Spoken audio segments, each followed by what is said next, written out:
예, 감사합니다. 사실 제가 말씀 전하면서 좀 두려운 마음이 많이 있고요. 우리가 이게 말씀 듣고 어떤 메시지 전하고 그러면서 그냥 소위 말해서 그냥 은혜 받았다 이런 메시지를 하면 저도 좋고 듣는 사람도 좋고 그럴 텐데, 제가 하나님께 그렇게 좀 불평한 적도 있습니다. 하나님께서 이렇게 좀 사람들 마음에 부담 가는 메시지만 이렇게 하게 하셔갖고, 예. 실제로 이렇게 말씀 전하고 나면 또 다시 초청 안 하시는 분들도 있습니다. 예. 그냥 제가 당연하게 어떤 면으로 받아들이고요. 괜찮습니다. 근데 또 이제 그렇지 않고, 이거 사실 제가 그냥 주장하는 게 아니고 말씀을 통해서 주님께서 주신 말씀이니까 그냥 저는 나누려고만 합니다. 이제 마지막 시간에는 제가 무엇을 고를까 고민을 하다가 우리 이제 그리스도의 마음에 대해서, 이 십자가로 가셨을 때 그리스도께서 어떤 마음을 가지고 계셨는가, 그걸 알아야 우리가 십자가의 원리를, 십자가의 도를 또 이해할 수가 있어서 그것에 대해서 지금 말씀을 드리려고 합니다. 그래서 우리 빌립보서 2장 1절부터 11절까지의 말씀 먼저 한번 같이 읽고 시작을 하겠습니다. 빌립보서 2장 1절부터 11절까지의 말씀. 우리 이 말씀을 한번 교독하죠. 제가 먼저 읽습니다. 어떻게 준비되셨습니까? 네. 네, 빌립보서 2장. 앱을 빨리 찾으셔서 2장 1절부터 11절까지. 예. 제가 먼저 읽습니다. 그러므로 그리스도 안에 무슨 권면이나 사랑에 무슨 위로나 성령의 무슨 교제나 긍휼이나 자비가 있거든, 마음을 같이하여 같은 사랑을 가지고 뜻을 합사하며 한 마음을 품어 아무 일에든지 다툼이나 허용으로 하지 말고 오직 겸손한 마음으로 각각 자기보다 남을 낮게 여기고 각각 자기 일을 돌아볼 뿐더러 또한 각각 다른 사람들의 일을 보아와 나의 기쁨을 충만하게 하라. 너희 안에 이 마음을 품으라. 곧 그리스도 예수의 마음이니 그는 누구도 하나님의 본시시나 하나님과 공동됨을 취할 것으로 여기지 아니하시고 오히려 자기를 비워 종의 형체를 가지사 사람들과 같이 되셨고 사람의 모양으로 나타나사 자기를 낮추시고 자기까지 복종하셨으니 곧 십자가의 주님이라.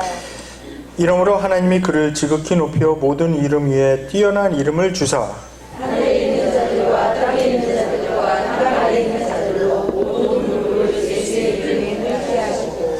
11절은 같이 읽겠습니다. 모든 입으로 예수 그리스도를 주라 시인하여 하나님 아버지께 영광을 돌리게 하셨느니라. 아멘. 자, 오늘의 본문은 이 복음에 합당한 삶을 사는 사람들, 그러니까 그 십자가 복음에 합당한 삶을 사람들이 모여서 형성한 그 공동체가 어떤 모습을 띄어야 하는지를 보여주는 그 본문입니다. 한 가지 분명한 것은, 바울은 우리가 십자가의 원리대로 그 복음에 합당한 생활을 하려고 하면 고난이 올 것이라고 말하고 있습니다. 근데 그 고난을 받을 때 그 고난을 같이 견뎌나가는 공동체가 없다면 그 고난의 과정을 견뎌나가지 못할 것이라고 말하고 있습니다. 그래서 우리가 십자가의 도를 따라가는 데 있어서 공동체가 가장 중요합니다. 개인으로 따라가는 것이 아니고요. 공동체에서 같이 가야 하는 것이 가장 중요한데, 근데 바울은 이 고난 자체가, 그러니까 우리가 십자가의 삶을 살면서 겪는 고난 자체가 특권이라고 말하고 있습니다. 그래서 빌립보서 1장 29절에 이렇게 말씀합니다. 세 번역이 이렇게 말씀하거든요. 하나님께서는 여러분에게 그리스도를 위한 특권, 즉 그리스도를 믿는 것뿐만 아니라 또한 그리스도를 위하여 고난을 받는 특권도 주셨습니다. 그러니까 그리스도를 믿는 것도 특권이지만 그리스도를 위하여 고난을 받는 것도 특권이라는 거죠. 사도행전 5장에 보면 사도들이 복음을 전하다가 이 유대인 종교 지도자들한테 잡혀가서 매를 맞고 나서 그들이 경고합니다. 다시는 이런 거 전하지 마라. 그러면서 풀어주는 장면이 나옵니다. 근데 그들이 유대인 공회를 떠나면서 어떤 말을 하냐 하면 우리가 그리스도를 위하여 능욕받기에 합당한 자로 여김을 기뻐하면서 거기를 떠나노라. 이렇게 떠나니라. 이렇게 나오거든요. 그리스도를 위하여 능욕받기에 합당한 자로 여김을 받는 것 특권입니다. 우리가 십자가의 길을 따라가면서 고난을 받는 것 분명한 특권입니다. 그리스도를 위한 고난을 받는 것이 아무에게나 주어지는 것이 아니라 오직 주님께서 허락하시는 분들에게만 이런 고난이 있는 것이라고 저희들이 믿게 됩니다. 그 학생들에게 자주 질문을 받는 그 중에 하나가 우리 구원 과정 속에 왜 꼭 이 고난이 들어가야 하느냐, 그 질문을 많이 받습니다. 그냥 사실 전에도 얘기했지만 예수님 믿는다는 것이 모든 것이, 그러니까 예수님을 믿으면 모든 것이 다 만사형통하고 복만 받고 모든 것이 다 잘 된다. 그러면 더 많은 사람들이 예수 믿을 것 같은데 하나님께서 왜 그렇게 안 하시고 말씀에 계속 고난에 대해서 얘기하는 거냐, 그런 것이죠. 그리고 이 십자가의 도대로 따라간다면, 이 십자가의 원리대로 따라간다면 세상에서도 잘 되고 모든 게 다 만사 형통하고 다 잘 될 거라 그러면 너도 나도 십자가의 길로 갈 텐데, 그렇지 않고 오히려 십자가의 길로 가는 것은 힘든 것이고 고난이 있다. 그 예수 그리스도의 고난에 참여해야 한다라고 자꾸 말씀하고 있는데 이게 너무 어렵다는 거죠. 전도하기도 힘들다는 거죠. 전도할 때 이런 얘기는 싹 빼놓고 좋은 일만 있을 것 같이 얘기를 했다가 나중에 예수 믿고 나니까 이렇게 예수 믿고 나니까 빌립보서가 쓰여진 배경 중에 하나가 그거거든요. 이 도시가 상당히 부유한 도시였었어요.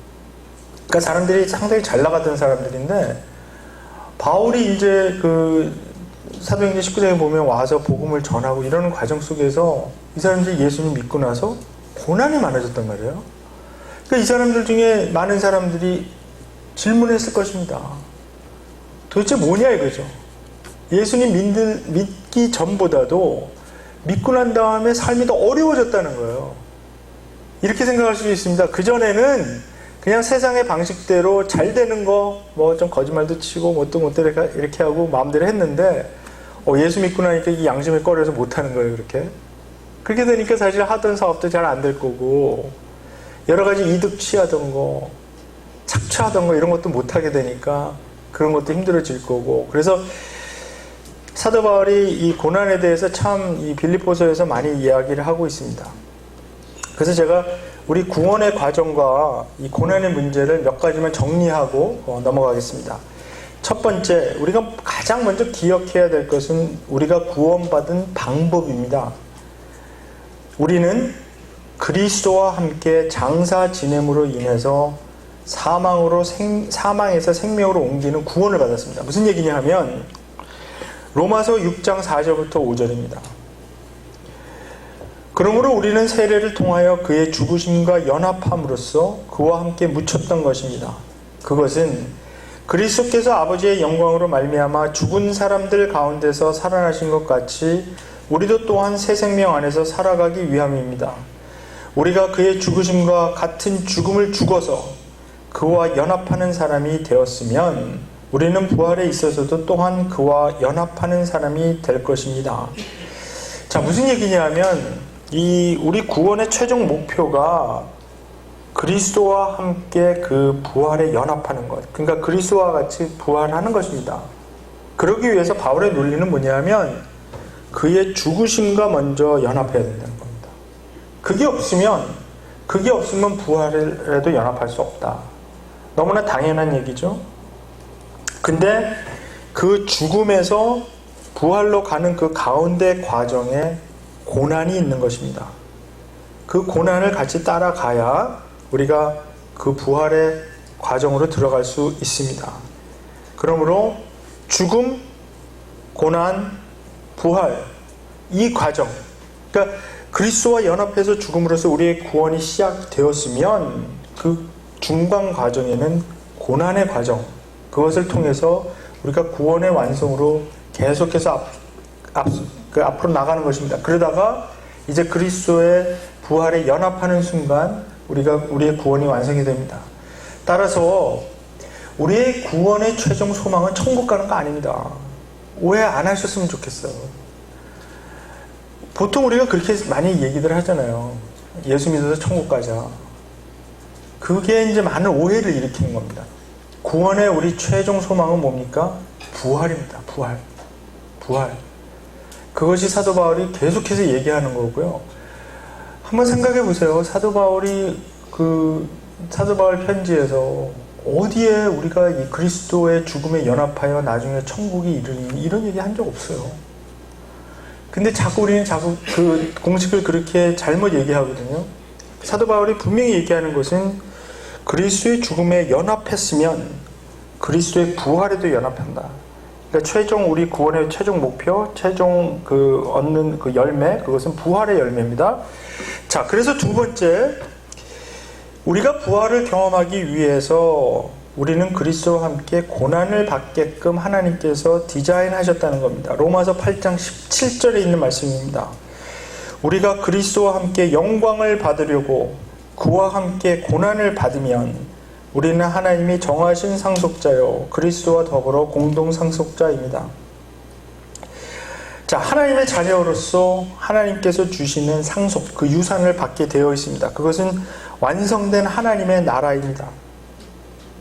그런데 그 영광을 받으려면, 여기서 말하는 영광은 바로 부활의 영광을 얘기하는 건데, 그 영광을 받으려고 그와 함께 고난을 받으면, 그러니까 지금 제가 첫 번째 포인트에서 얘기한 거 똑같은 과정이 나와 있는 거죠. 로마서 8장 17절에도 이제 구원이 시작돼서 하나님의 자녀로서 살아가게 됩니다. 근데 이 상속, 그것은 부활의 영광에 들어갔을 때 우리가 받는 것입니다. 그 중간 과정에는 고난이 들어있다는 것입니다. 이것은 우리가 피할 수 없는 그런 과정입니다. 그런데 한 가지 우리가 기억해야 될 것은, 사도 바울이 로마서 8장 18절부터 얘기하는 것은 지금 받고 있는 고난은 장차 나타날 영광에 비하면 비교할 가치도 없을 정도로 미미한 것이라는 것입니다.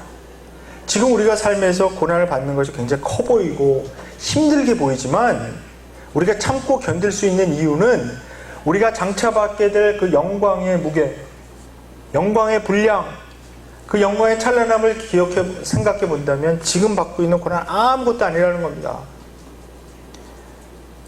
세 번째, 그 이유 때문에 바울은 빌립보서 3장 10절과 11절에 이렇게 고백합니다. 내가 바라는 것은 그리스도를 알고 그분의 부활의 능력을 깨닫고 그분의 고난에 동참하여 그분의 죽으심을 본받는 것입니다. 그리하여 나는 어떻게 해서든지 죽은 사람들 가운데서 살아나는 부활에 이루고 싶습니다. 자, 사도 바울이 바라는 것 한 가지입니다. 그 한 가지는 그리스도를 아는 거죠. 근데 그리스도를 아는 건데, 그리스도를 안다는 의미가 뭐냐? 부활의 능력을 깨닫는 것입니다. 그리스도의 부활의 능력을 깨닫는 것이 바로 어떤 방법을 통해서 그 부활의 능력을 깨닫게 되냐 하면 그리스도의 고난에 동참하여 그리스도의 죽으심을 본받는 것이다. 자, 이게 논리적으로 보면 이게 좀 굉장히 따라가기가 좀 힘든데요. 그 패턴은 역시 지금까지 말씀드린 것과 똑같습니다. 죽음, 고난, 부활. 부활이 최종 목표고, 지금 그분의 죽음을 본받아서 시작이 된 겁니다. 그 여정이. 그 가운데 고난이 있는데 그 고난에 동참한다. 이 말은 코이노니아입니다. 그 헬라어로 코이노니아는 보통 우리가 그 교제라고 번역을 많이 하죠. 근데 이것이 나눈다는 뜻이거든요. 그러니까 사도 바울이 무슨 얘기를 하냐 하면 그 그리스도의 고난의 교제에 내가 참여한다. 이것은 엄청난 이야기입니다. 왜 그러냐 하면 하나님께서 우리를 창조하셨을 때 창세기 1장과 2장에서 나타나는 것이 뭐냐 하면 하나님의 그 삼위일체 안에 있는 그 교제가 너무 좋아서 우리 인간과 같이 나누려고 창조하신 거거든요. 근데 거기에 있는 것이 바로 코이노니아입니다. 교제, 친교. 그 친교가 너무 좋아서 우리와 나누려고 그 친교가 막 흘러넘쳐서 생명수같이 그래서 우리와 나누신 거거든요. 사도 바울이 여기서 고백하는 것은 뭐냐면 그리스도의 고난에 코이노니아 할 때 그 교제가 일어난다는 거죠. 코이노니아가 그 고난에 동참하는 것이 바로 그 교제에 참여하는 것이다. 그래서 이런 과정을 통해서 어찌하든지 간에 죽은 사람들 가운데 살아나는 부활에 이루고 싶습니다. 바울은 이게 자기가 그냥 개런티 됐다고 절대 얘기하지 않아요. 나는 자연으로 자동적으로 난 부활로 간다 이렇게 얘기하지 않아요. 고난에 참여함으로써 어떻게 해서든지 그 죽은 사람들 가운데서 살아나는 부활에 이루고 싶습니다. 이렇게 기도하면서 나가는 거죠. 그런데 마지막으로 이 고난에 참여하는 그 의미는 그냥 하나님이 무슨 좀 이상한 성격을 가지고 계셔서 우리가 괴롭게 사는 거 보면서 힘들게 사는 거 보면서 그거 즐기는 분이 아니에요. 그렇게 오해하시면 안 되고요. 여기에는 목적이 있습니다. 우리의 고난에는 목적이 있습니다. 그리스도가 받았던 고난에도 목적이 있었습니다. 무엇입니까? 그리스도가 고난을 당하고 죽임을 당한 것은 바로 다른 사람들을 위한 것입니다. 마찬가지로 우리가 그리스도의 고난에 참여하고 그리스도의 죽음을 본받는 것은 바로 다른 사람들을 위한 것입니다. 더 풀어서 얘기하면 다른 사람들의 복을 위한 것입니다. 그리스도의 고난과 죽음에 연합된 말이 잘 안 되네. 그리스도의 고난과 죽음에 연합된 자들만이 그리스도의 부활과 생명의 능력을 받아 퍼뜨릴 수 있게 될 것입니다.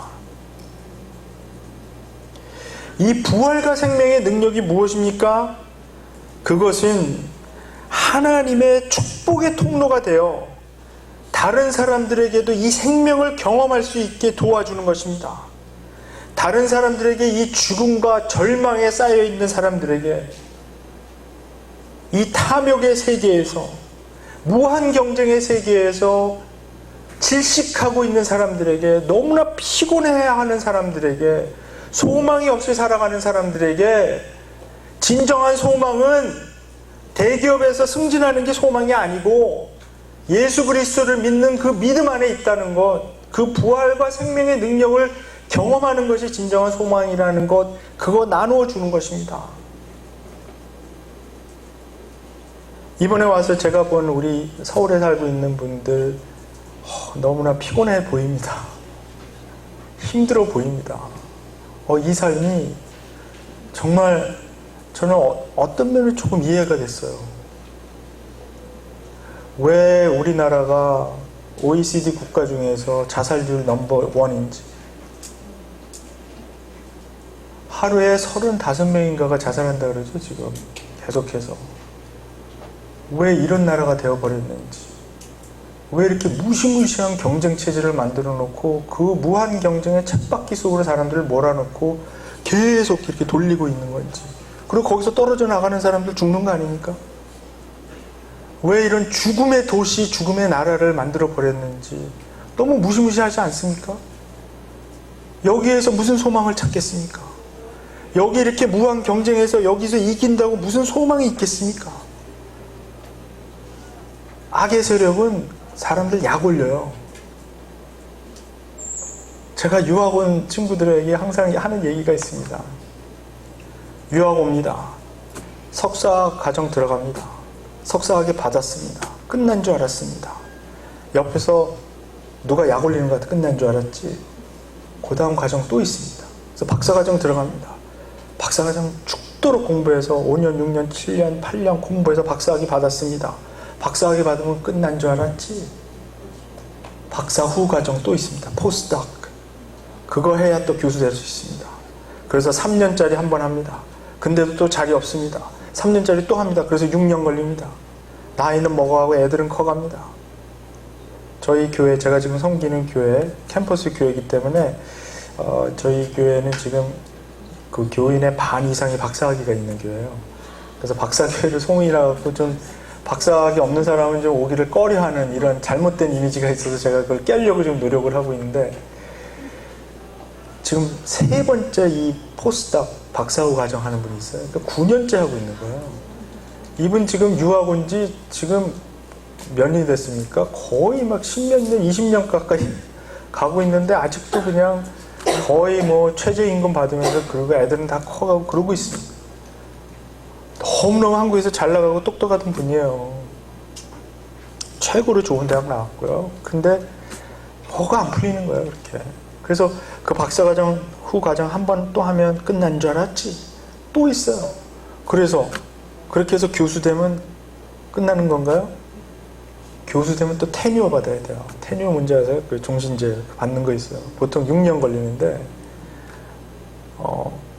그 6년 받는 동안에 이혼율이 엄청나게 높습니다. 왜냐하면 그 정말 연구하고 그 발표하지 않으면 뭐 논문 쓰고 책 쓰고 이러지 않으면 못 받기 때문에 사람들이 죽어라고 하다가 그러다 가정 깨지는 게 참 많거든요. 그러니까 그래서 테뉴어 받았으면 그러면 종신 그 은퇴할 때까지 자리 보장되니까 끝난 줄 알았지? 또 이렇게 약 올리는 겁니다. 그러면 그 다음에 부교수 돼야 되고, 그 다음에 또 교수, 정교수 돼야 되고, 정교수 되면 또 석자 교수 노려야 되고, 그 다음에 또 있고 또 끊임없습니다. 이 쳇바퀴 속으로 왜 들어가서 살라 그러는 거예요? 공부만 잘하면 끝난 줄 알았지? 약 올립니다. 아니야. 옆에서 또 약 올리는 거예요. 마찬가지 아닙니까? 저는 뭐 회사 생활 안 해봐서 모르지만 그 회사 다니는 친구들 그럽니다.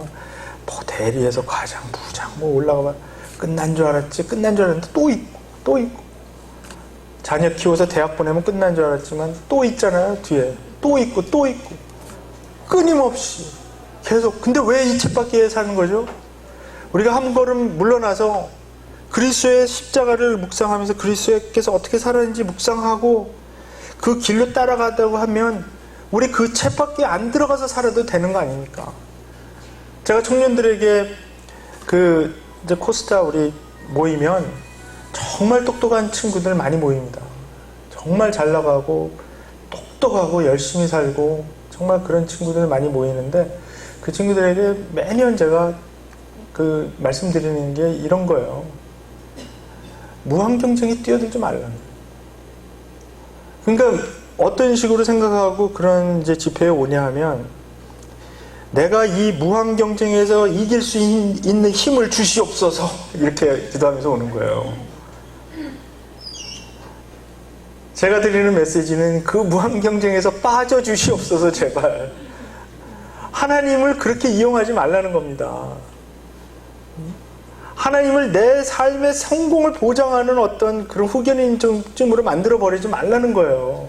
하나님께서 원하시는 것은 그거 다 내려놓으라는 거예요. 포기하라는 거예요. 너무 심한 말같이 들려서 청년들이 어떤데 막 당황해요. 막 받아들이지 못해요. 왜냐면 그걸 위해서 그냥 평생을 달려온 거거든요. 초등학교 때부터 중학교, 고등학교 때부터 막 밤새서 공부하고 열심히 해서 막 올라가고 막 전교 1등하고 2등하고 막 그렇게 해서 올라와서 유학까지 와서 토플도 막 만점 받고 와서 미국에서도 최고 대학 다니고 막 이러면서 그냥 열심히 추구해 왔는데 그거에서 빠지라 그러니까 막 당황해요. 근데 그거에서 빠질 때 진정한 자유가 있습니다. 그렇다 그래서 그 인생 제가 이런 그 십자가에도 강의하고 설교하고 이럴 때 정말 우려가 되는 것은 그렇다고 그래서 예를 들어서 청년들에게 그러면 공부하지 말고 대충 살아라 이렇게 얘기하는 게 아니거든요. 사실 십자가의 도대로 따라가는 삶이 더 치열하게 살아야 돼요.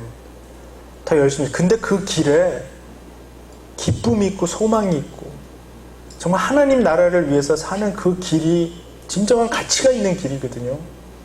아무리 힘들어도 노력을 하고 밤을 새고 그래도 더 기쁨이 있고 더 열심히 하고 정말 더 창의적이 되고 정말 다른 사람들을 이롭게 하는 아이디어가 나오는 거죠. 자기 배부르고 자기 이름 높아져 가고 자기 업적 쌓이고 더 이기적이고 더 그냥 쪼잔한 사람이 되고 더 인색한 사람이 되는 게 아니라 더 풍요롭고 더 나눠주고 싶고 더 여유가 있는 사람으로 변하는 거죠. 그런 삶을 우리가 경험해야 되지 않겠습니까? 그런 풍요로운 삶. 근데 그냥 자기의 어떤 그 성공과 그 자기 이루려는 그 목표 가지고 달려가는 사람들이요. 그러다가 정말 참 안타까운 것은 오래 살지 못하고 죽잖아요, 막. 한국같이 막 죽는 사람들 처음 봤어요. 이번에도 와서 제 친구가 의사인데 자기 동료가 죽었대요. 너무 막 과로하고 그러다 죽었대요. 너무 끔찍하지 않습니까? 자, 그래서 우리가 받는 고난에는 이러한 그 의미가 있습니다.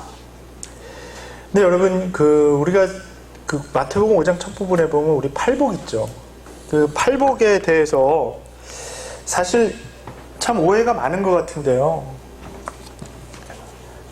우리가 지금 얘기하는 게 사실 주된 적이 아니라서 간단하게만 말씀드릴게요. 우리 마태복음 5장 3절부터 12절까지 사실 그 유명한 그 팔복이 있지 않습니까? 심령이 가난한 자는 복이 있나니 천국이 저희의 것이며 그렇게 이렇게 시작하지 않습니까? 그래서 8개가 이렇게 쭉 나오고 그 다음에 5장 13절부터 16절까지의 무슨 말씀이 있습니까? 세상의 빛과 소금이 되라. 이게 지금 어떻게 연결이 되죠? 우리 말씀 묵상하면서 이런 거를 잘 생각해 보셔야 합니다. 너무 이렇게 요 세세한 부분만 보지 말고 전체적인 그림을 보면서 이게 어떻게 연결이 됩니까? 사실 산상수훈의 구조가 다 이렇게 되어 있는데요. 이게 뭐냐면 지금 예수님께서는 어떤 종류의 사람들이 하늘로부터 오는 이 신령한 복을 받을 것인가, 그걸 말씀하고 있고요. 5장 13절부터 16절까지에서는 그 복을 이 세상에 어떻게 퍼뜨릴 것인가. 그러니까 수직적으로 내려오는, 위로부터 내려오는 이 하늘의 복을 받아서 세상의 빛과 소금이 돼서 이것을 어떻게 퍼뜨릴까를 말씀하고 있는 거죠. 이 두 개 합치면 뭐가 되죠? 이게 십자가예요. 이게 십자가의 삶이에요. 근데 놀라운 것은 이 팔복의 내용을 들여다보면 심령이 가난한 자, 애통하는 자, 의에 줄이고 목마른 자, 의를 위해서 핍박받는 자, 화평케 하는 자, 뭐 다 이런 거잖아요. 그런 사람들이 복이 있다. 이 복의 정체가 이제 드러나는 거예요. 그게 복이라는 거죠, 그게. 근데 우리는 복 받았다 그러면 금방 뭐라고, 돈 많이 벌었나? 아니면 자녀가 좋은 대학 갔나? 복도 많지, 저 사람은 건강하지, 재산 많지, 막 이렇게 나가잖아요. 근데 여기 팔복 아무리 들여다봐도 그런 얘기 하나도 없죠. 예수님의 관점이 다른 거예요. 하늘로부터 내려오는 이 신령한 복은 정체가 다른 겁니다.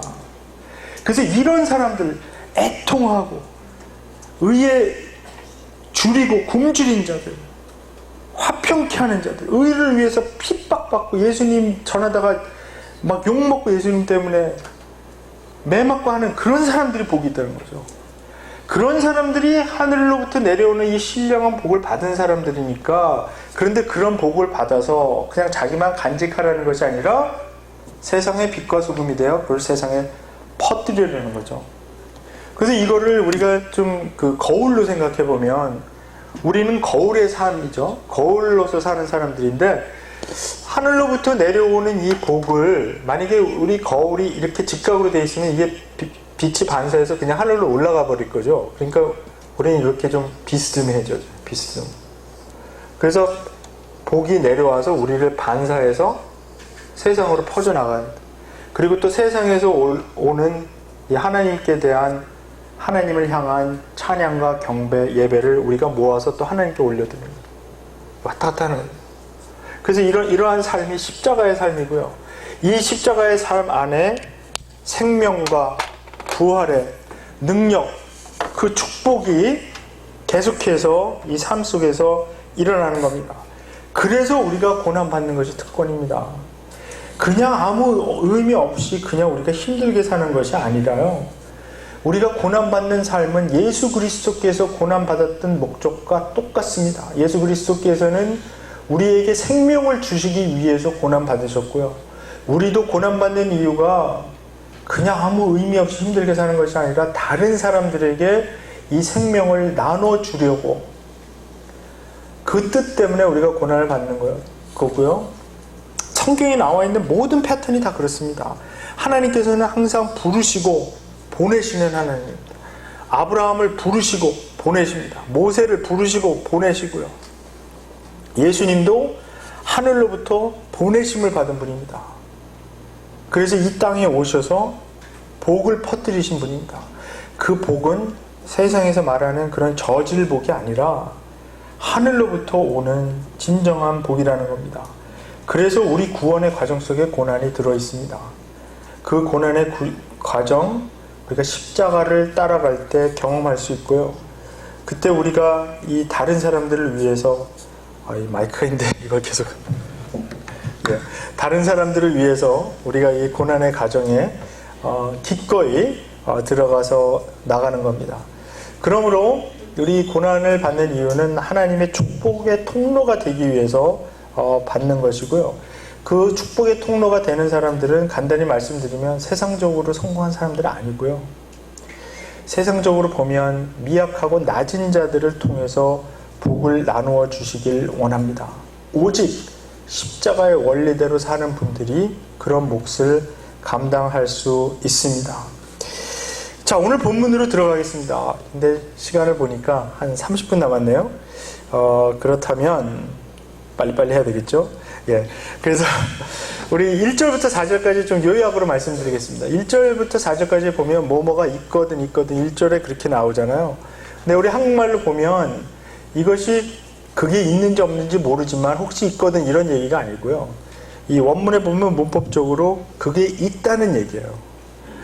그 성령의 위로, 격려, 성령의 교제, 사랑의 위로, 격려, 성령의 교제, 동정심과 자비가 이미 그 빌립보 교회 안에 있는데요.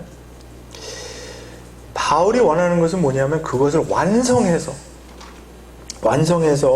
그 마음을 기쁘게 해달라, 그런 권유를 지금 하고 있는 것입니다. 그런데 그렇게 하는데 2절에 보면 어떤 열쇠가 있습니다. 그 열쇠가 뭐냐 하면 같은 마음을, 같은 생각을 품고 같은 사랑을 가지고 뜻을 합하여 한 마음이 되는 것입니다. 근데 이 의미를 우리가 오해하면 안 됩니다. 같은 생각을 품고 같은 생각을 가지고 뜻을 합하여 한 마음이 되는 것을 마치 로봇같이 그냥 똑같은 생각, 똑같은 취향, 똑같은 취미 갖고 모든 의견을 다 동의해서 그냥 같이 살아라, 이런 얘기를 하는 게 아닙니다. 사실 사도 바울이 2장 1절부터 11절을 보면 전체적으로 어떤 한 가지가 있거든요. One thing, 한 가지가 있는데 그것을 같이 가지고 있으라, 그러는 얘기를 합니다. 4장 2절에 보면 유오디아와 순두개를 권면하는 곳에서도 똑같은 단어를 씁니다. 내가 순두개를 권하고 내가 유오디아를 권하니, 이렇게 문장도 똑같이 공평했었죠. 이 두 여자분이 또 삐질까봐.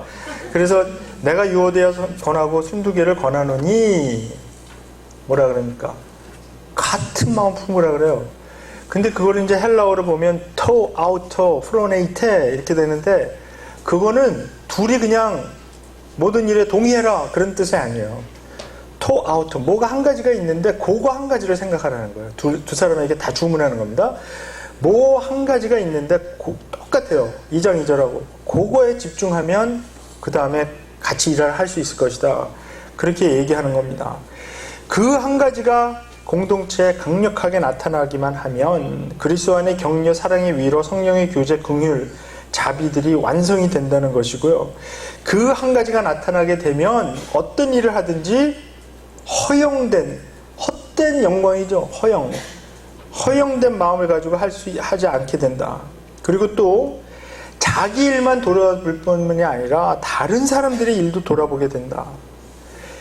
그러니까 자기 유익을 위해서 사는 그런 삶이 되는 것이 아니라 겸손해져서 다른 사람들의 일도, 유익도 돌아보게 되는 그런 것을 의미합니다. 도대체 뭡니까? 그 한 가지가. 그 한 가지가 바로 2장 5절부터 나오는 그겁니다. 뭐라 그럽니까? 그리스도의 마음. 너희 중에 이것을 생각하라. 그리스도의 마음이. 근데 여기에 사실 이게 직역하면요, 이렇게 돼요. 너희 중에 이것을 생각하라. 그것은 그리스도 안에도 있었던 것이다. 그러니까 단순히 그냥 그리스도의 마음 이렇게 되어 있는 것이 아니라 무언가 그리스도께서 십자가로 가실 때 가지셨던 그 무엇이 있어요. 근데 그것은 단순한 생각 정도가 아니라, 그러니까 마음이라 그러면 우리가 그냥 이렇게 뭐 태도, 그냥 의도 이렇게 생각하기 쉽잖아요. 근데 사도 바울이 이야기하는 것은 그것을 넘어서서, 물론 그런 의도를 가지고 계셨고 그런 태도로 임하셨지만, 실제로 그리스도께서 하셨던 것은 그냥 마음, 태도, 의도 정도가 아니라 실제로 실행한 거거든요. 그것을 가지라는 거예요. 지금 빌립보 사람들에게 얘기하는 것이, 그러니까 그리스도께서 십자가로 가셨을 때 그 행동이 이 빌립보 공동체에도 나타나게 하면, 강력하게 나타나게 하면 그 그리스도인의 공동체가 고난을 받는데 같이 도우면서 갈 수 있고, 모든 일이 사랑의 위로, 성령의 교제 이런 것들이 강력하게 나타나서 아주 이기적이고 막 서로 다투고 자리 다툼이나 하고 이런 것이 되는 것이 아니라 정말 그리스도의 모습이 그 안에서 나타난다는 거죠. 갈라디아서 4장 19절을 보면 사도 바울이 이렇게 이야기합니다. 너희 안에 그리스도의 형상이 이루어지기까지 내가 다시 해산의 고통을, 세단의 수고를 한다. 이런 얘기를 하거든요. 근데 거기 너희라는 것은 복수입니다, 분명히. 그러니까 이것은 사도 바울이 그 각 개인 안에 어떤 그리스도의 형상이 나타나는 것을 위해서 내가 해산의 수고를 한다, 그런 얘기를 하는 게 아니고, 그 갈라디아 교회 공동체의 그리스도의 모습, 그리스도의 형상이 나타나는 것을 원해서 다시 애를 낳는 수고. 그러니까 갈라디아 공동체도 사도 바울이 시작한 공동체잖아요. 근데 거기에서 그리스도가 없어진 거예요. 이상한 율법주의 따라가다가. 그러니까 사도 바울이 그 공동체에 다시 그리스도의 형상이 나타날 때까지 내가 애를 낳는 그런 수고를 다시 하겠다. 그 이야기는 뭐냐 하면, 그 그리스도인 공동체, 갈라디아 공동체에 그리스도께서 행하셨던 것, 여기서 말하고 있는 2장 5절에서 이야기하고 있는 그게 다시 나타났으면 좋겠다는 거죠. 그게 안 나타나니까 갈라디아서 5장 13절 같은 데 보면 서로 막 물어뜯고 이러다가 멸망할까 주의해라. 그런 말씀 하는 겁니다. 율법주의로 빠지다 보니까 이 사람들이 막 서로를 공격하고 서로 헐뜯고 뒤에서 막 그 뒷담화하고 막 이러면서 공동체가 깨져나가 버린 거예요. 그래서 그 공동체의 육체의 행실이 막 드러나면 서로 시기하고 질투하고 편가르고 막 이런 게 나타났죠. 성령의 열매 대신 육체의 행실이 막 드러나는 거예요. 그러니까 공동체가 파괴돼서 나가는 거죠. 그래서 사도 바울이 안타까움을 마음을 가지고 그리스도의 형상이 여기 이 회중에서 나타났으면 좋겠다. 우리가 그리스도의 이름으로 모이는 그 공동체 안에 이렇게 그리스도의 형상이 전체적으로 나타나야 합니다. 그리스도께서 가지고 계셨던 그 생각, 그리고 결단해서 행했던 그 행동, 그것이 이 그리스도인이 모일 때마다 여기에 드러나게 해야 되는 거예요. 자, 그것이 무엇인지 6절부터 한번 구체적으로 보도록 하겠습니다. 사도 바울은 첫 번째, 예수가 근본 하나님의 본체시나 그렇게 말씀하고 있습니다. 여기서 그리스도 예수는 원래 하나님과 본체, 그러니까 이 간단히 얘기하면 본질적으로 예수는 하나님이라는 것입니다. 이것은 예수께서 인간이 되기 전의 상태를 그리고 있습니다. 하나님과 본질상 같은 분이었던 예수님은 하나님으로부터 누릴 수 있는 특권, 지위, 능력, 영광이 있었습니다. 그것을 바울은 하나님과의 동등함이라고 표현하고 있습니다. 그 하나님과의 동등함을 취할 것으로 여기지 않았다, 이렇게 말합니다. 근데 이곳의 번역이 참 힘든 것인데요. 취한다, 이게 무슨 뜻일까요? 이건 사실 헬라어로 보더라도 이것은 전체 신약 성경에 단 한 번 나오는 단어입니다. 하파르가모스라는 단어인데 이게 굉장히 어려운 단어예요. 그 다른 고대 문헌에도 잘 나오지 않기 때문에 이게 뭐 정확히 무슨 의미인지를 알아내는데 오랜 시간이 걸렸지만 그 학자들이 밝혀냈습니다. 학자들이 밝혀낸 것은 이 단어가, 하파르가모스라는 이 단어가요, 이 전리품, 전쟁 상황에서의 전리품과 관계 있다는 겁니다. 그러니까 이 두 나라가 전쟁을 했는데 승리한 나라는 이 전쟁에 진 나라의 모든 그 재산을 그 나라가 가지고 있던 마음대로 쓸 수 있는 거예요. 전리품이니까. 전쟁에서 승리했으니까. 그러니까 예수님은 하나님과의 동등함, 그러니까 하나님으로부터 따라오는, 하나님으로서 따라오는 특권, 영광, 지위, 능력, 이런 것들을 전리품같이 마음대로 생각하지 않으셨다는 거예요. 취할 것으로 여기지 않았다. 그게 내 거니까 내가 마음대로 쓴다. 이런 마음을 가지지 않았다는 것입니다. 그래서 하나님으로서 누릴 수 있는 지위, 특권, 영광, 능력 이런 거 하나도 자기 것으로 생각하지 않고요. 그 동등됨을 통해서 어떤 유익도 취하지 않으셨다는 겁니다. 우리가 복음서를 보면 하나님이 그의 능력을 자기 자신을 위해서는 전혀 사용하지 않았던 것을 볼 수 있습니다. 예수님께서 광야에서 40일 굶으신 다음에 사탄의 유혹을 받을 때 제일 먼저 받은 유혹이 바로 돌을 떡으로 바꿔 먹어라. 예수님 그럴 권리 있습니다. 능력이 있습니다. 근데 신명기 말씀을 대면서 거부하셨습니다. 뭡니까? 예수님은 자기의 능력을, 하나님으로서의 자신의 능력을 자기 자신을 위해서는 전혀 쓰지 않겠다라고 결단하시고 오신 분입니다. 그러나 또한 그런 능력은 다른 사람을 위해서는 사용하셨습니다. 근데 오병이어의 기적을 보면 분명히 그 능력 사용하셨죠. 여러 가지 병 고치는 능력, 또 폭풍을 잠재우는 능력, 이런 것, 하나님으로서의 능력, 다른 사람들을 위해서는 사용하셨고요. 자기 자신을 위해서는 하나도 사용하지 않으셨습니다. 그 마음이 바로 십자가로 가실 때 예수님께서 생각하고 결행했던 첫 번째 것입니다. 그 마음이 그리스도 공동체에 있어야 그것이 십자가의 도를 따라가는 삶입니다. 자기의 지위, 특권, 권리, 유익이 주장되어지는 곳에 예수의 마음 설 자리 없습니다. 우리의 마음, 예수의 마음같이 되어야 십자가 따라갈 수 있습니다. 근데 여기에 하나의 문법적인 그 문제가 있는데요. 그것은 그는 근본 하나님의 본체시나 라고 번역된 곳에 있습니다. 이 번역은 원래 예수는 하나님이시지만 하나님으로 누릴 수 있는 특권과 동등됨을 포기한 것으로 이해하는 것입니다. 그런데 문법적으로 이 문장은 또한 그는 근본 하나님의 본체이시기 때문에 라고 번역할 수도 있습니다.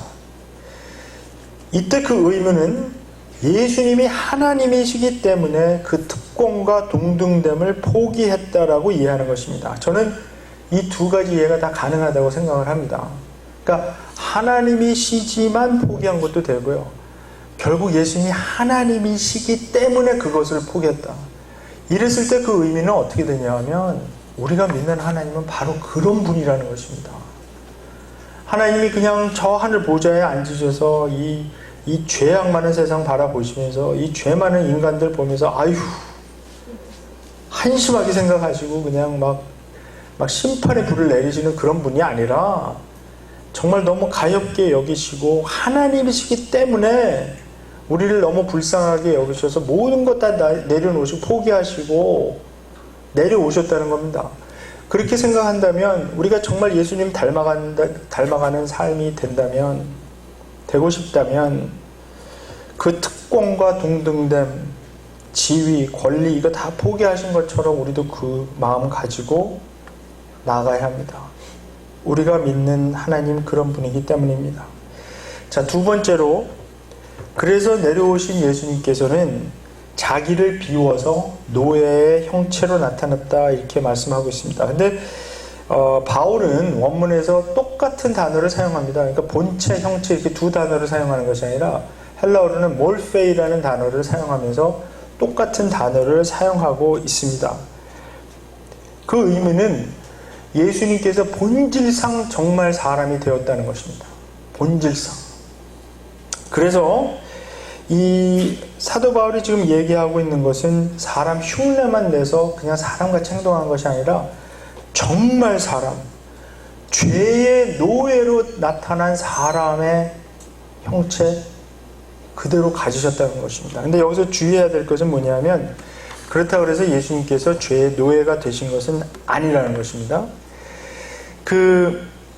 예수님이 하나님과 본체임에도 불구하고 자발적으로 인간이 되었다는 그 사실에는 하나님께서 원래 인간을 창조하실 때 창세기 1장과 2장에 드러난 원래 인간의 모습으로 오셨다는 겁니다. 그러니까 예수님은 창세기 3장 이후의 죄성이 있는 인간으로 오신 것이 아니라 사람들이 불순종하기 전에 하나님께서 원래 원형으로 만드셨던 그 아담의 모습. 그래서 사도 바울은 예수님을 뭐라고 부릅니까? 둘째 아담. 둘째 아담이라고 부르고 있죠. 그 의도가 거기에 있는 겁니다. 그러니까 하나님께서 인간이 되셨을 때 죄의 많은 인간의 형체를 입고 오셨지만, 그러니까 죄의 노예 형태인 인간의 형체를 입고 오셨지만 그 안에 죄성은 없었습니다. 그래서 예수님께서 우리를 위해서 희생하시고 돌아가실 때 우리의 죄를 해결해 주실 수 있는 것입니다. 그런데 그 노예의 형체, 그러니까 사람의 모습으로 오셨는데 거기서 끝나는 것이 아니라 거기서 더 낮아지셔서 죽기까지 순종하셨습니다. 그것도 그냥 죽는 모습이 아닌 십자가에서의 죽음을 당하셨습니다. 하나님이 인간이 되었을 때 그냥 인간 흉내만 낸 것이 아니고 정말 인간이 되었기 때문에 인간이 당할 수 있는 모든 위험에 자기 자신을 내보이셨습니다. 즉 약해지신 것입니다. 하나님으로서의 강함을 일부러 다 버리고 인간의 약함을 취하신 것입니다.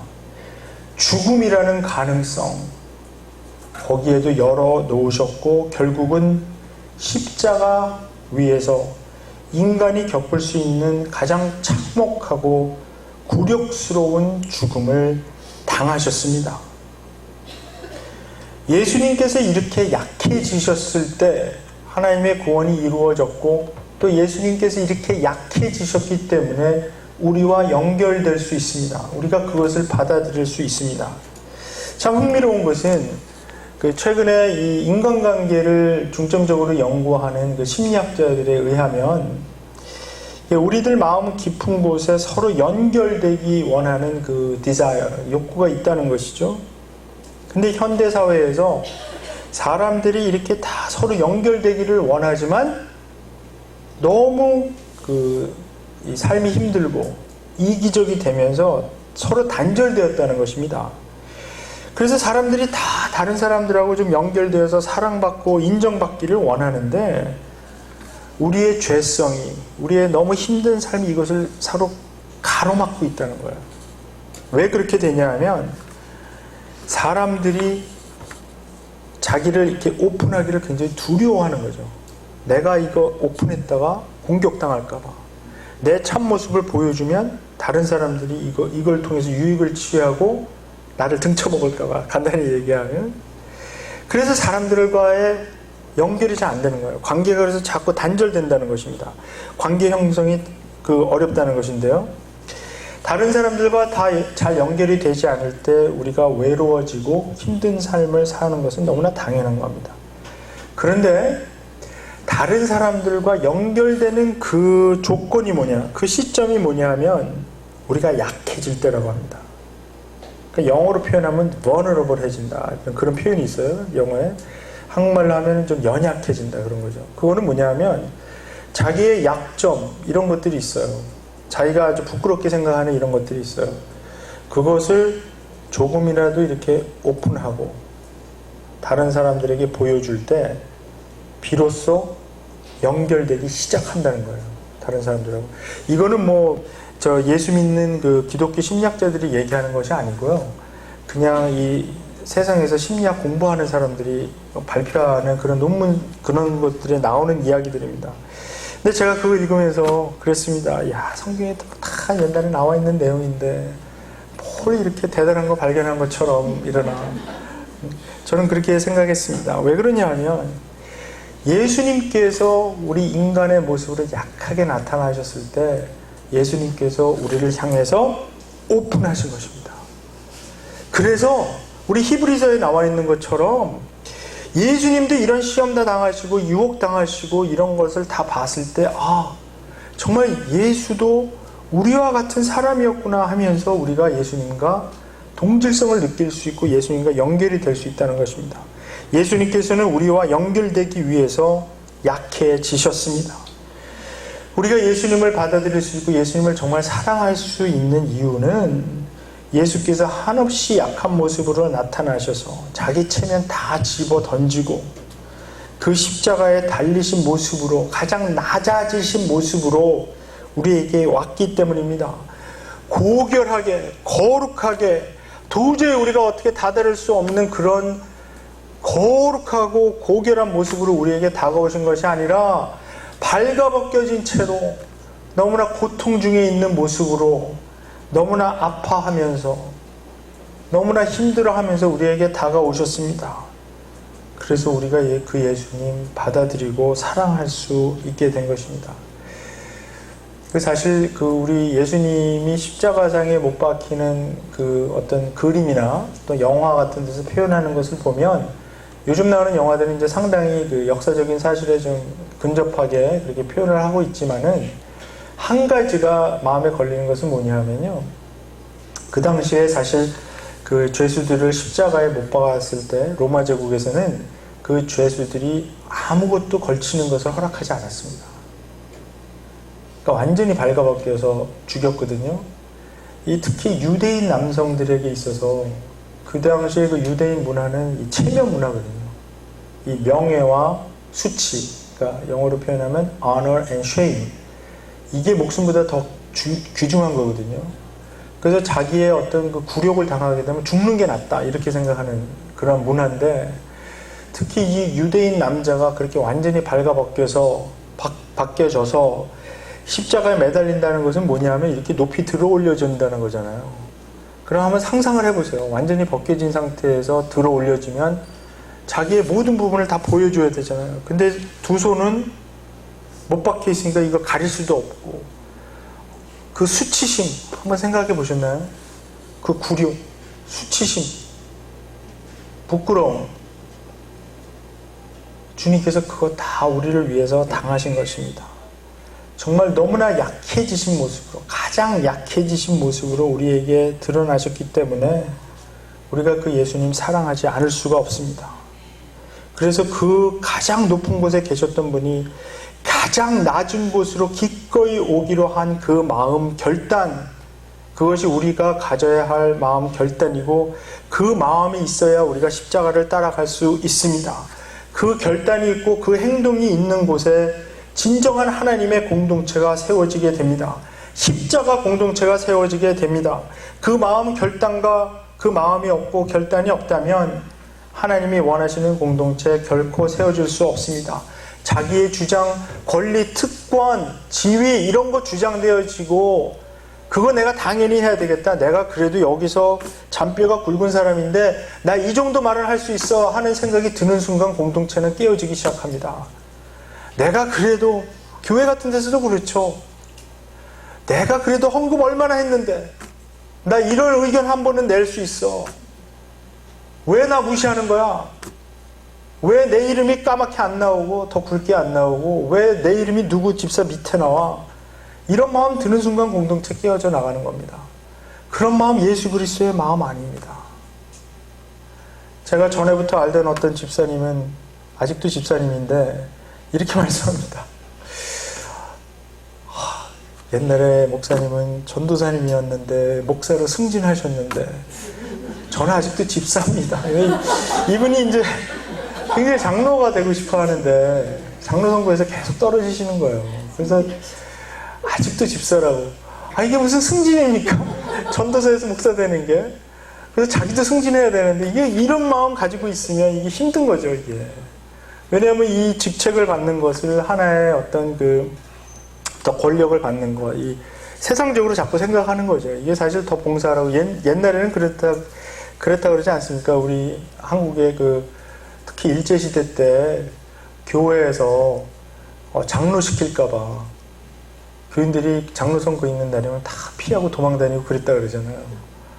왜냐하면 장로로 뽑히면 분명히 핍박받고 이제 힘들어지는데 삶이 그 누가 장로하려고 그러겠어요. 그래서 다 도망다니고 막 숨고 산속에 들어가고 그랬대요. 그래서 막 목사님들이 그냥 쫓아서 찾으러 다녀갖고 막 데려오고 그래서 막 억지로 시키면은 그냥 막 마지못해서 하고 뭐 그런 분들도 많이 있었다 그래요. 근데 요즘은 그냥 뭐 장로 되는 게 그냥 무슨 국회의원 선거에서 이긴 것처럼 막 그러고요. 교회 망신은 또 다 시키고 하여튼 막 그런 행동들이 있습니다. 이 예수님의 마음과 행동은 예수 그리스도의 그 십자가 복음이 나타내는 반제국적인 패러다임을 보여주는 것입니다. 로마 제국이 추구했던 명예, 권력, 영광, 특권 이런 거 정반대로 거부하고 그들이 가던 방향과 완전히 반대 방향으로 가는 삶을 보여주셨습니다.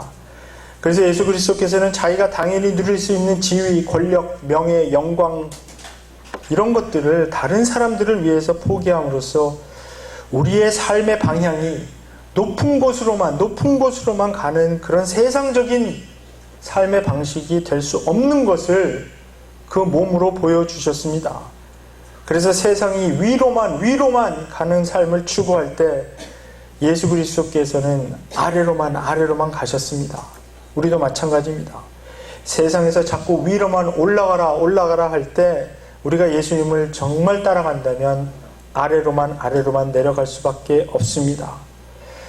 그 모습이 바로 하나님의 진정한 모습이고 예수님의 모습입니다. 따라서 우리도 지위의 향상, 더 많은 권력, 더 많은 부, 특권을 위해 사는 그런 삶을 그대로 따라갈 수는 없습니다. 교회 밖에서도 교회 안에서도 그렇게 할 수 없습니다. 우리가 믿는 십자가의 복음이 이런 복음이기 때문에 우리가 믿는 하나님이 이런 하나님이기 때문에 우리가 따르는 예수님이 이런 분이기 때문에 우리가 예수님을 따라간다는 의미는 우리가 더 낮아지는 것입니다. 대접받고 이름이 올라가고 더 많은 권한을 가지고 더 큰 목소리를 내서 내가 여기를 좌지우지하겠다. 그런 마음으로 그리스도의 공동체 세울 수 없습니다. 낮아져야 공동체가 세워집니다. 더 섬기기 위해, 더 포기하기 위해 우리가 어떤 리더십을 갖는다면 그렇게 되기 위해 갖는 것입니다. 자, 이제 9절부터는 그렇게 사셨던 예수님, 그렇게 죽으신 예수님을 하나님께서 어떻게 하셨는가를 보여줍니다. 이러므로 하나님이 그를 지극히 높여 모든 이름 위에 뛰어난 이름을 주사 하늘에 있는 자들과 땅에 있는 자들과 땅 아래에 있는 자들로 모든 무릎을 예수의 이름에 꿇게 하시고 모든 입으로 예수 그리스도를 주라 시인하여 하나님 아버지께 영광을 돌리게 하셨느니라.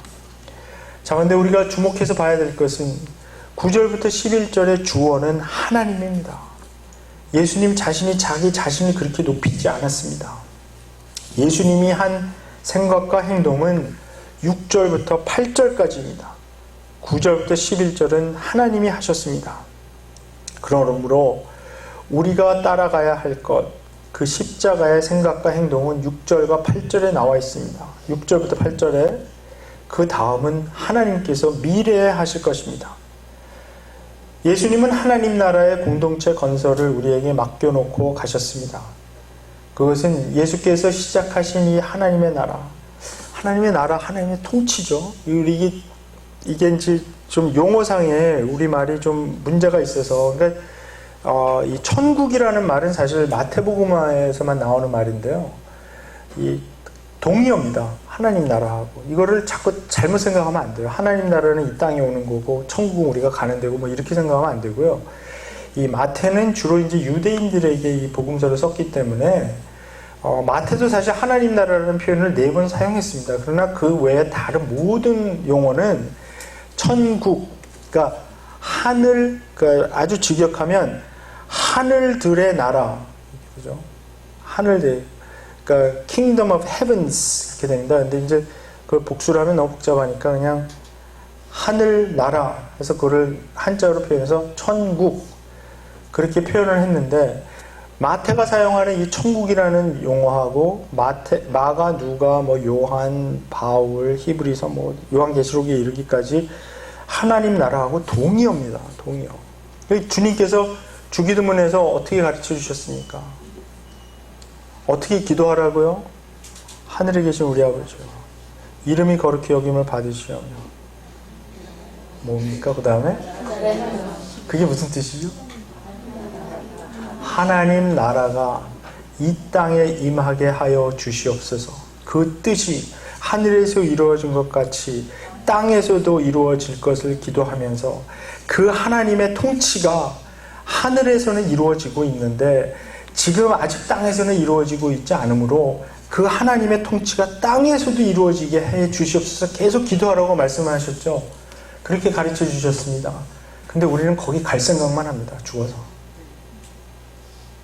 지금 우리가 살아있는 동안에 이 땅에 하나님의 통치가 이루어지도록, 하나님의 의가 세워지도록, 그 나라라는 뜻이 헬라어는 이제 바실레이아인데, 그 바실레이아가 사실 통치라는 의미거든요. 근데 이게 또 통치라고 또 이렇게 번역해서 얘기를 하니까 많은 분들이 또 약간 거부감이 있어요. 왜냐하면 특히 우리나라 사람들은 이 좋은 통치를 좀 경험을 못 해봤거든요.